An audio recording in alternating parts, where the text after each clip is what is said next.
Da questa stagione l'attenzione sulle squadre giovanili dell'Inter si è concentrata prevalentemente sull'Under 23, alla quale qui su Passione Inter abbiamo anche già dedicato alcuni contenuti e continueremo a farlo seguendo questa prima stagione con Stefano Vecchi alla guida.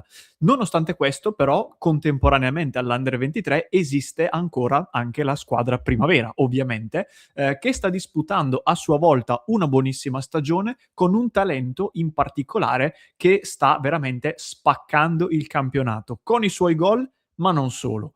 Ne parliamo allora in questo contenuto di oggi, nel quale come sempre vi do il ben ritrovati, amiche e amici passione interisti, invitandovi subito a cliccare sul tasto mi piace qui sotto e sul tasto iscriviti, soprattutto se vi piacciono questi contenuti con cui vi parliamo anche delle squadre giovanili dell'Inter e vi parliamo e vi raccontiamo anche alcuni dei loro migliori giocatori, come quello di cui parleremo tra pochissimo. Poi se vi va di supportarci ancora di più, sapete che c'è anche il club di Passione Inter con il QR code che trovate qui in alto, che potete scannerizzare con il vostro smartphone e unirvi alla nostra grande community.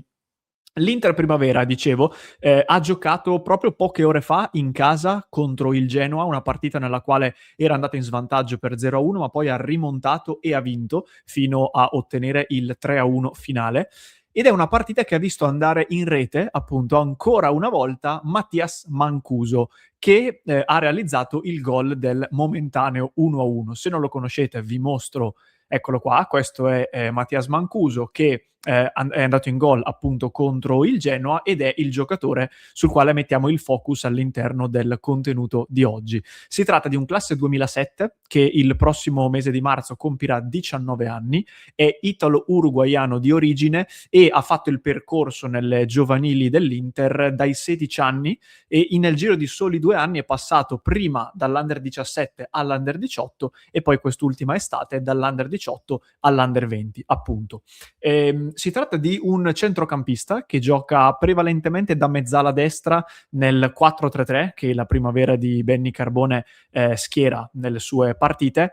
Vedendolo giocare, però, a mio avviso spiccano due cose. Innanzitutto la grande qualità nei piedi, che questo ragazzo dimostra di avere, e però ancora di più, secondo me, la grande capacità di sapersi muovere in varie zone del campo, anche con degli inserimenti in area coi tempi giusti. Diciamo che è un centrocampista però con una prevalenza offensiva rispetto che difensiva, anche se fra poco vedremo alcuni numeri che confermano questo, ma non solo. Contro il Genoa in particolare, appunto, vedevo la partita in queste ore, era costantemente in movimento. Lui, vi dicevo, gioca mezzala, parte lì, però poi lo si vedeva in appoggio ai difensori nella zona, diciamo, del regista. L'Inter poi risaliva il campo e lui andava a proporsi sulla tre quarti per rifinire ed eventualmente per calciare in porta. Ecco, tendenzialmente è un giocatore, dicevo, più offensivo, ma che si muove davvero in tantissime zone del campo.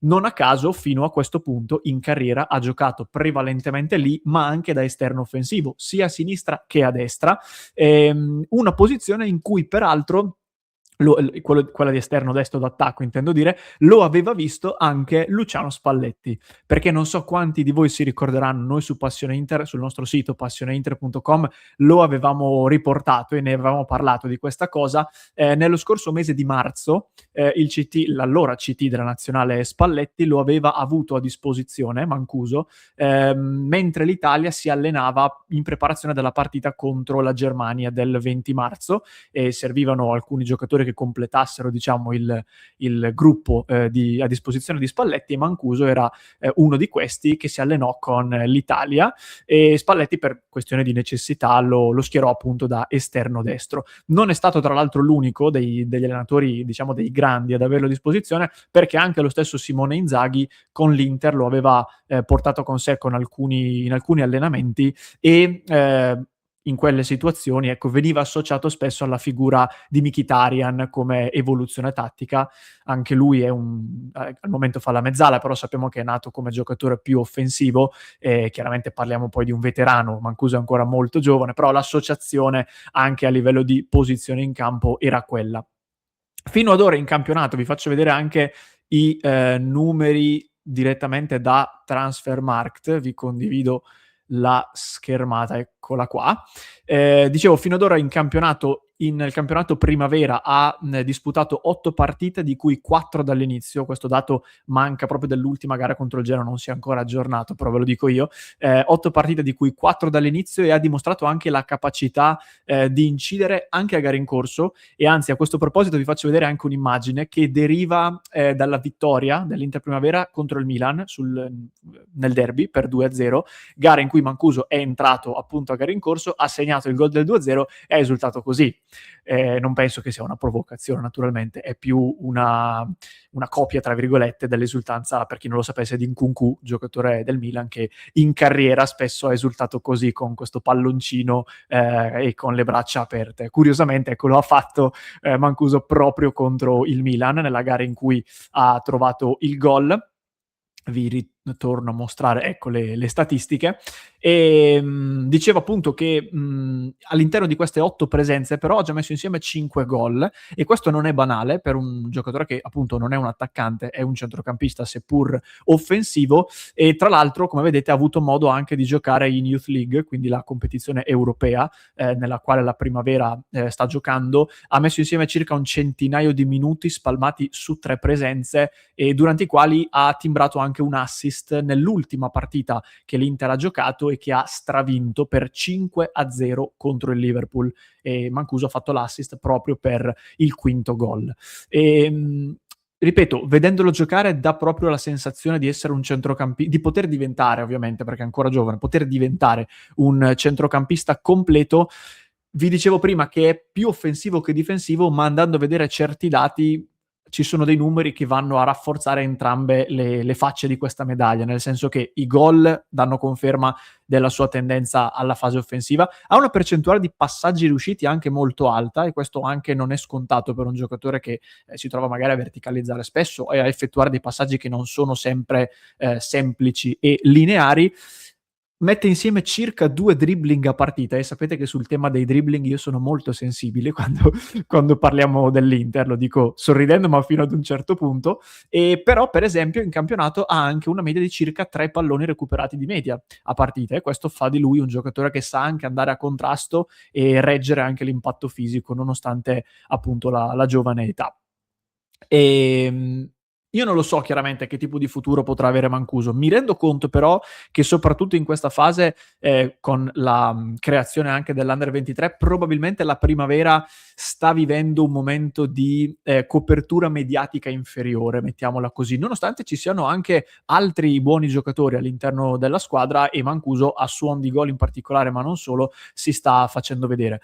In chiusura, a livello anche di mercato, ha rinnovato il contratto in questa stagione con scadenza 2028.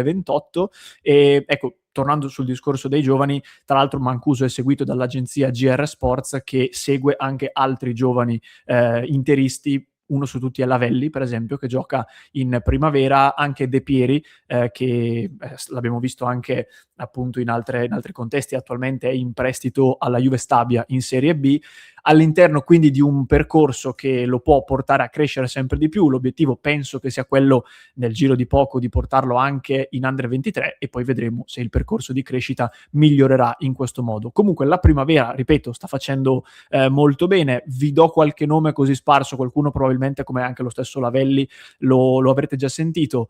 In attacco mi ha colpito proprio come movenze e come capacità di farsi trovare all'interno delle variazioni El Mahboui, El Mahboubi, anzi, pardon, è un cognome un po' particolare da pronunciare, anche lui 18 anni, un'ala sinistra, che sta facendo molto bene. A livello di punta centrale c'è Idrissu, che forse è uno di quelli che avrete sentito. Il cervello, diciamo, del centrocampo insieme a Mancuso e anche Cerpelletti, che è forse l'uomo di maggiore regia e di ordine all'interno della squadra.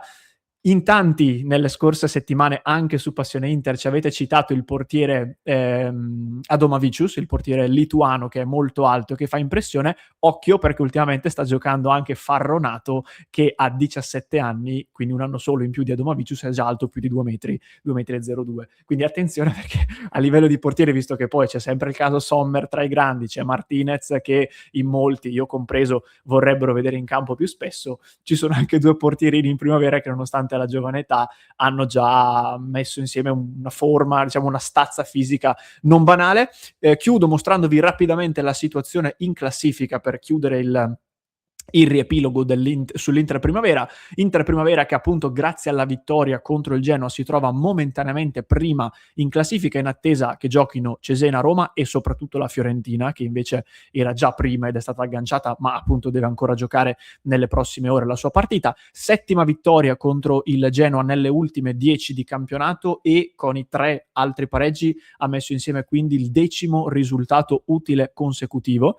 E anche se, ecco, squadra che segna, squadra che sta passando un buon momento dopo una fase iniziale un po' di assestamento e con qualche difficoltà, c'è da dire che nelle ultime 3 partite ha messo insieme 3 gol subiti contro il Cagliari, 3 gol subiti contro il Verona e 1 appunto nell'ultima contro il Genoa, quindi forse da registrare un filino la difesa. 8 clean sheet nelle 22 partite totali di stagione, e a livello offensivo invece, dicevo, le cose funzionano. Ci sono state solo 4 partite su 22 nelle quali l'Inter non ha segnato, e a livello invece di prolificità segna ininterrottamente dal 4 ottobre, quindi in questo caso diciamo che le cose funzionano, ecco, a livello offensivo. Questo era quindi un riepilogo anche sull'Inter Primavera, e in particolare su questo ragazzo Mathias Mancuso, che vi invito a continuare a seguire, come faremo sicuramente anche noi, e seguirne l'evoluzione. Sta facendo vedere cose molto interessanti. Vi chiedo ancora una volta di cliccare sul tasto mi piace qui sotto e sul tasto iscriviti. Fatemi sapere nei commenti se conoscevate già Mancuso, se lo stavate seguendo, o anche altri giovani della Primavera, oltre che dell'Under 23, che secondo voi meritano la nostra attenzione. Vi ricordo ancora anche il club di Passione Inter. Qui sopra c'è il QR code, molto semplice, potete scannerizzarlo con il vostro smartphone per entrare nella nostra grande community. Ed infine, come sempre, per chi mi segue in podcast lo trova in descrizione, mentre se mi segui su YouTube ti lascio qui un altro contenuto da recuperare.